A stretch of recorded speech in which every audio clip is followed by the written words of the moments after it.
Fala galera, aqui é o professor Thiago e no vídeo de hoje a gente vai fazer uma pincelada sobre osciladores transistorizados. A gente vai falar um pouquinho sobre o oscilador Colpitts e também sobre o oscilador LC com acoplamento cruzado, que são dois osciladores bastante interessantes para a gente discutir. Esses osciladores são muito utilizados na área de telecomunicações. Como isso não é muito a minha área de especialização, né? Eu sou da eletrônica de potência, eu vou falar só por alto desses assuntos, mas se vocês quiserem se aprofundar um pouco mais sobre esse assunto de eletrônica para RF, osciladores transistorizados, eu vou deixar lá na descrição links para canais de profissionais que vão mais a fundo sobre esses assuntos e aí vocês podem conferir lá e aprofundar um pouco mais.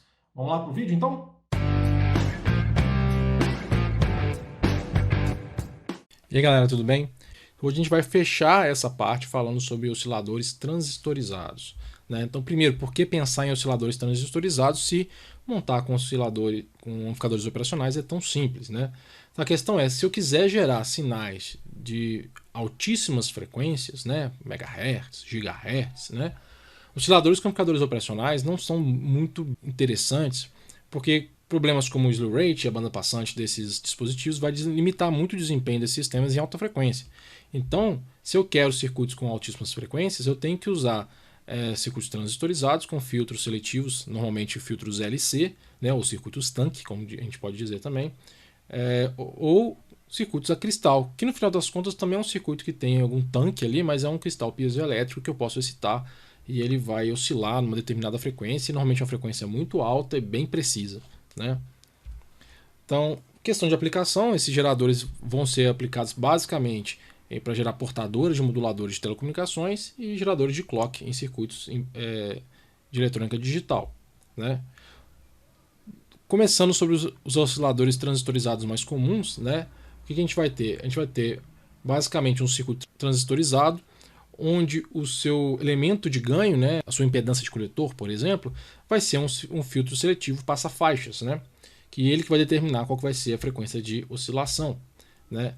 Eu tenho basicamente aqui duas topologias bem clássicas. Uma é a topologia Colpitts, que é essa aqui, onde eu tenho um divisor capacitivo, né, formando o meu circuito tanque junto com esse indutor L aqui, e eu tenho o circuito indutivo, né, o circuito Hartley, que é esse aqui, onde eu tenho agora um divisor indutivo formando o circuito tanque com essa capacitância maior aqui, beleza?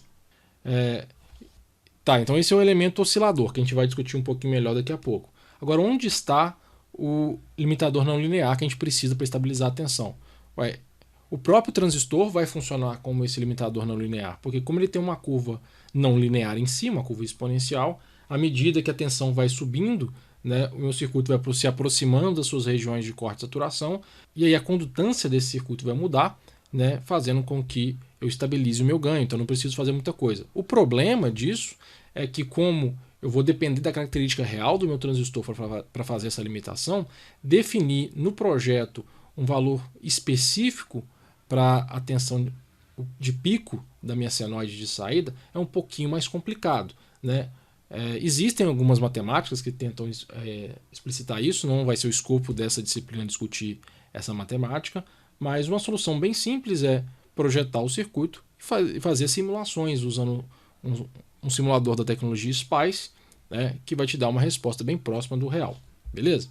Bom, então vamos analisar só o oscilador Colpitts, porque o Hartley seria o dual disso. Então, só para a questão da gente entender, né? O circuito completo seria mais ou menos isso.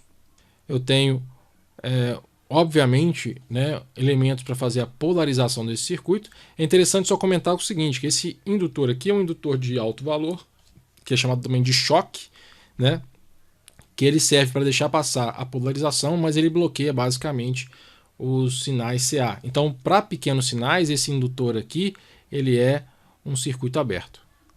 Beleza? E os demais capacitores, eu tenho capacitores de bypass aqui e aqui, que servem simplesmente para posicionar a minha polarização. Em pequenos sinais, eles basicamente vão curto-circuitar o circuito. Beleza, a gente não está aqui para discutir a polarização do circuito. Em pequenos sinais, o que a gente pode ver é basicamente esse tipo de comportamento aí, né? Então eu vou ter o meu circuito tanque aqui, e essa resistência R aqui é basicamente uma associação da resistência de saída do transistor com algumas outras cargas que podem eventualmente existir ali, beleza? Bom, destrinchando um pouco esse meu circuito, né? O Cedra faz uma consideração que a impedância do resistor RP, que existe aqui, vai ser uma impedância bem maior do que a impedância do circuito capacitivo, então ele ignora para fins de simplificação. E aí o seguinte, eu tenho meu circuito aqui, eu posso usar diversas técnicas para poder tentar analisar meu ganho de malha, mas eu posso pensar naquela que a gente está acostumado. Eu vou abrir meu circuito aqui, né? Que é um ponto onde eu tenho uma alta impedância, né? Vou considerar o meu VP como minha tensão de teste, VT, e tentar calcular quanto que é essa tensão VR, né? É bem simples, né? Porque agora eu vou aplicar a minha tensão VT, ela vai aparecer aqui. Então eu vou ter que a minha tensão VC vai ser basicamente menos GMVT, que multiplica o quê? R em paralelo com XC1, que é a reatância capacitiva desse ponto, em paralelo com X equivalente, que é basicamente a impedância equivalente vista aqui, né? Que vai ser basicamente a série entre esse indutor e esse capacitor. Beleza? Bom, uma vez calculada essa tensão, eu posso encontrar agora a tensão VR simplesmente fazendo um divisor de tensão, né? Pegando VR vai ser igual a VC, que multiplica XC2, que é a reatância capacitiva deste capacitor, dividido por XC2 mais XL, né? Que é a reatância indutiva desse indutor aqui de cima, que é basicamente um divisor de tensão. Fazendo isso aqui, eu vou encontrar o quê? Essa equação aqui. Então, meu ganho A beta vai ser basicamente isso aí. Beleza? Bom, agora eu posso fazer o mesmo procedimento que eu venho fazendo nos outros osciladores, né? Vou pegar esse ganho de malha, substituir S por J ômega e tentar encontrar a posição onde isso vai dar 1. Né? Fazendo essa matemática, eu vou encontrar o quê? Que a frequência de ressonância, né? A frequência de oscilação desse circuito é 1 sobre raiz de LC equivalente, onde C equivalente é C1 vezes C2 dividido pela soma dos capacitores, né? E que eu preciso ter GM vezes essa resistência equivalente aí no coletor do meu circuito, igual a C1 sobre C2 para esse circuito poder oscilar. Na prática eu tenho que fazer isso ser um pouquinho maior do que 1 para ele ficar instável, né? E aí depois a própria saturação do meu circuito vai estabilizar a tensão. Beleza? Então basicamente é isso. Não? Olha, o oscilador Colpitts não tem mistério nenhum. Lógico que existem detalhes práticos aqui, né? Como dependendo da forma de onda, dependendo da operação do meu circuito, esse meu GM pode ser um pouco complexo de calcular, principalmente se eu tiver operações em grandes sinais, que aí eu teria que ver como que ela vai afetar esse valor efetivo do GM, né? E também eu vou depender muito do conhecimento da resistência de saída do meu transistor, da tolerância dos meus capacitores. Então existe uma técnica, né? Uma experiência que deve ter para projetar um circuito desses em altíssima frequência, beleza? Mas basicamente é isso que a gente tem para o nosso oscilador Colpitts. O Hartley seria muito similar, só que agora em vez de ter um divisor capacitivo, eu tenho um divisor indutivo. Isso vai impactar um pouquinho as minhas equações, beleza? Bom, outro circuito oscilador com transistores é o oscilador LC, né? Também usa um circuito tanque, com acoplamento cruzado, que é basicamente esse que está mostrado aí. Eu tenho dois circuitos, né? Aqui está mostrado com MOSFET, onde eu tenho um circuito tanque no dreno de cada MOSFET, só que a tensão de dreno de um MOSFET vai acionar o gate do outro, né? Então tem uma oscilação cruzada aí. Fazendo um diagrama de pequenos sinais, eu vou encontrar isso aqui, né? Que é um circuito muito simples, né? Pensando em MOSFET, porque o MOSFET basicamente tem uma impedância de entrada infinita, aqui, né? Então, o que acontece?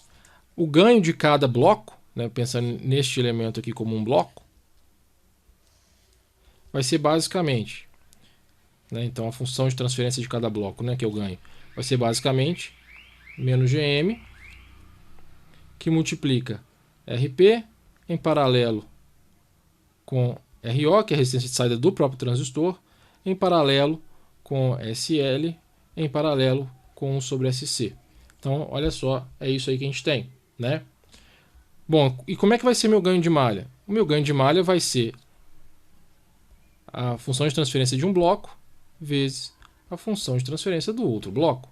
Então, eu vou ter basicamente menos GM, RP em paralelo com RO, em paralelo com SL, em paralelo com 1 sobre SC ao quadrado, né? E aí eu posso usar todo o conhecimento que eu tenho de critério de Barkhausen para tentar determinar onde esse circuito vai oscilar. Fazendo as contas, eu vou encontrar que a frequência de ressonância é 1 sobre raiz de LC, né? Que é a frequência de ressonância de um circuito tanque, então não é nada surpreendente, né?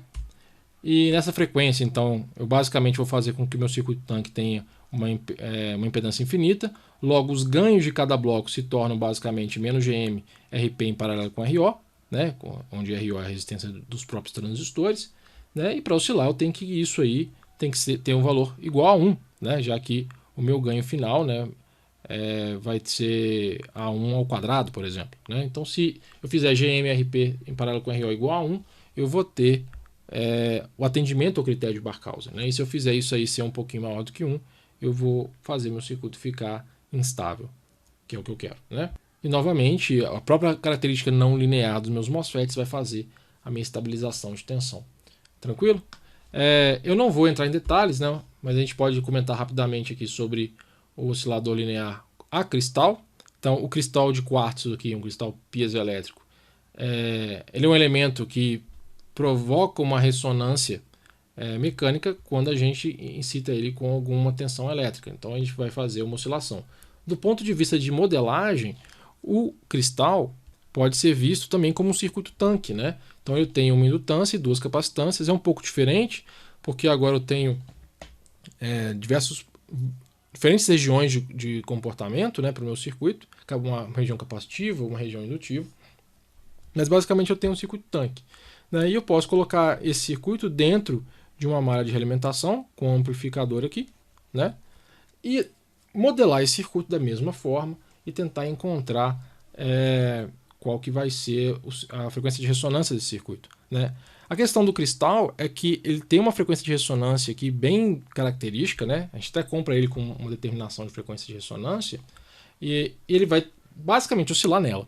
Né? Então ele é bem preciso, né, para a gente fazer clocks. Né? E aí, galera, se vocês gostaram desse vídeo, não esqueçam de dar um like aqui, nos ajuda demais na divulgação desse canal. Se inscreva no nosso canal, ative as notificações para vocês saberem quando eu posto novos vídeos. E não deixem de conferir a playlist sobre osciladores, que vai pegar toda essa série que nós estamos discutindo e falar também sobre osciladores não lineares, geradores de forma de onda. Tá bem legal. E também vocês podem conferir esse assunto lá no site da Eletrônica Geral, que está aparecendo aqui, ok? Então até a próxima, um grande abraço, tchau!